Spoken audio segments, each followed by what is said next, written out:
اهلا بيكم في كلام الهام. من المواقف البايخة اللي بتخلي الفجوة بين اتنين تبعد اكتر واكتر خصوصا في ساعة الخلاف هي رغبة طرف من الاطراف ان هو ينتصر لنفسه في الخلاف ده باي شكل من الاشكال، حتى لو هيقول كلام جارح، حتى لو هيهجم على الشخص اللي قدامه اللي هو المفروض في بينهم علاقة مودة وحب، لكن هو ما بيقدرش ده ساعة الخلاف.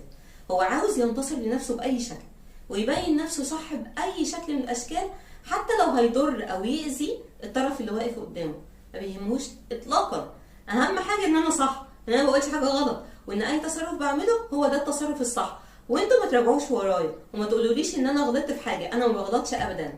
الشخص ده غلبان، والله غلبان، لانه بيضيع من ايده كتير علاقات ممكن تكون حلوه ومش هيعرف يعوضها في حياته تاني، لكن هو من كتر عماه ما بيشوفش كل ده. مش مشكله عنده ساعتها ان هو يضيع الشخص ده ويقول مفيش مشكله، ده هيروح هيجي غيره. الفكرة ان ما بيجيش غيره، ولو جه غيره ما بيكونش زي الشخص ده اطلاقا، لان كل واحد ليه بصمة معينة في الحياة بتاعتنا. لما بيدخل فيها يعني بيكون ليه بصمة معينة، لما بيمشي البصمة دي بتروح معاه، ما بتبقاش موجودة. لا يمكن الشخص التاني اللي جاي هيبقى شبهه بالظبط، واحنا احساسنا من ناحيته هيبقى زي الاحساس السابق ناحية الشخص السابق بالظبط. لا يمكن، لا يمكن. كل واحد ليه علامة مميزة في حياتنا.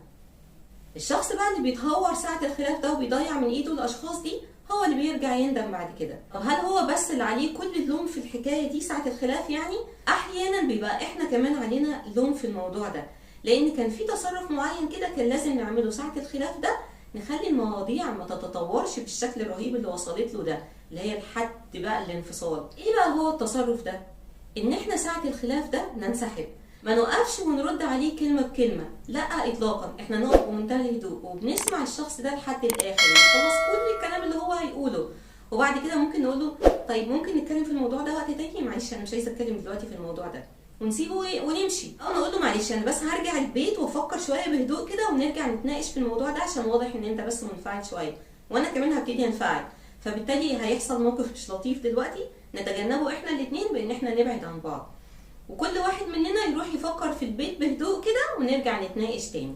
هنا بقى في الموقف ده في نوعين من الاشخاص. في شخص ممكن يتقبل الحكايه دي ويقف شويه مع نفسه كده ويحس ان الشخص اللي قدامه هيبعد فعلا، لانه هو قال له ان هو هيمشي، واحتمال ان هو بعد ما يفكر ما يرجعش تاني من كميه الالم اللي حس بيها من كلام الشخص ده، فبيبتدي يفكر بهدوء كده ويلم نفسه يعني ويمشي بعيد ويقول اوكي نتكلم في الموضوع ده بعدين. في شخص تاني بقى اللي انا قلت عليه في اول الفيديو، اللي هو بيحب ينتصر لنفسه في كل موقف من المواقف، يصمم ان احنا لازم نصفي الحكايه دلوقتي ولازم نتناقش في الموضوع ده حالا، فبالتالي ده مفيش بقى فيه فايده خلاص. احنا نصر على موقفنا ونمشي ونبعد عنه، وحتى لو كانت المناقشه العنيفه دي في التليفون احنا نصر ان احنا هنقفل المكالمه وننهيها على كده ونبقى نرجع نتكلم فيها بعدين. الشخص اللي بيصمم ان هو يكمل الخناقه للاخر وينتصر لنفسه ويبين ان هو صح، ده الشخص ده اكيد العلاقه بينا هتنتهي وهنبعد عن بعض، لو ما كانش في الموقف ده هيبقى في اللي بعده، لان دي طباعه مش هتتغير. اما الشخص اللي بيلين ويبتدي يفكر في الموضوع ده اللي فيه احتمال كبير ان العلاقه دي هتستمر لفتره كبيره من الزمن ويمكن طول العمر، لان هو عاقل شويه، بيقف شويه ويرجع خطوه لورا وبيفكر في الموضوع، فبالتالي بيشتري اللي قدامه وبيحافظ على مشاعره. ده الشخص اللي المفروض نفضل معاه على طول. اتمنى ان انا اكون في التوب، واستنوني في الحلقه الجايه من كلام الهام.